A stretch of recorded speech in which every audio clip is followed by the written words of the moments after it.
Every time you rescue, you're teaching the wrong lesson. I know it's hard to hear because rescuing feels like love. In fact, it's super, super familiar. It feels like connection, like safety, like what a good wife should do when she's being helpful.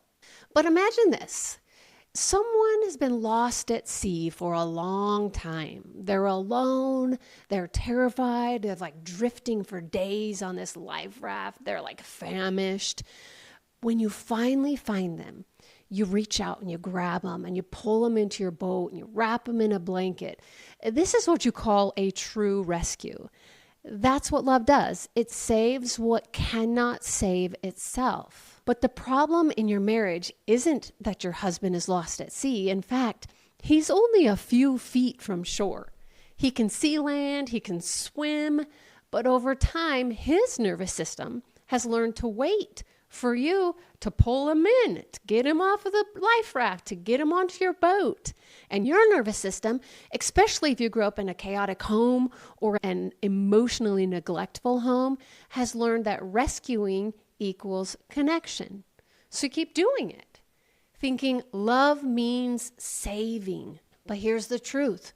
When you keep rescuing a grown man from his own immaturity, avoidance, or irresponsibility, you're not helping him mature. You're keeping him dependent and you're keeping him small.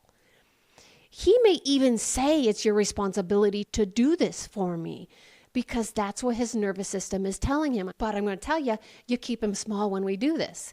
He stays accountable and emotionally stuck, and you stay exhausted and unseen, stuck. It becomes a cycle of capable and incapable. You overfunctioning and he underfunctioning.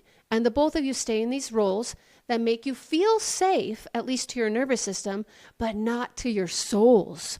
And we're both actually drowning. One day, you try to stop rescuing. You set a boundary and you stop fixing or prompting or reminding and managing.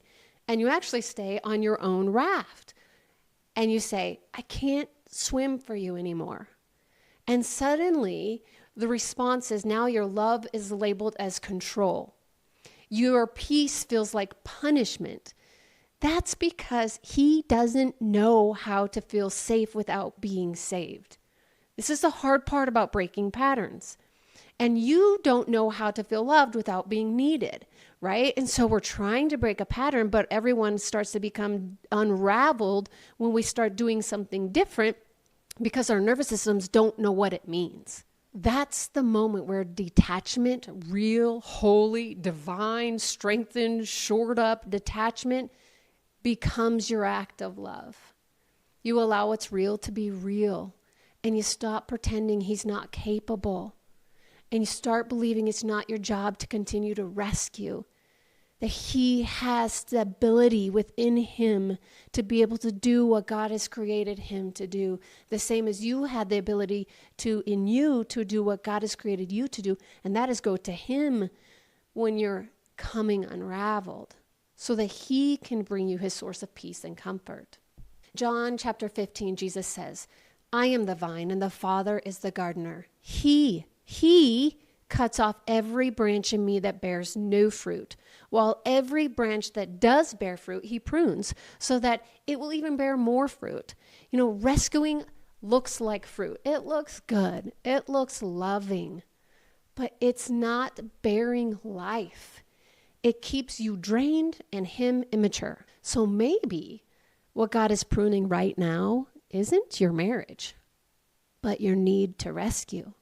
Because until that branch is cut off, neither you or your husband can grow in the way that God designed.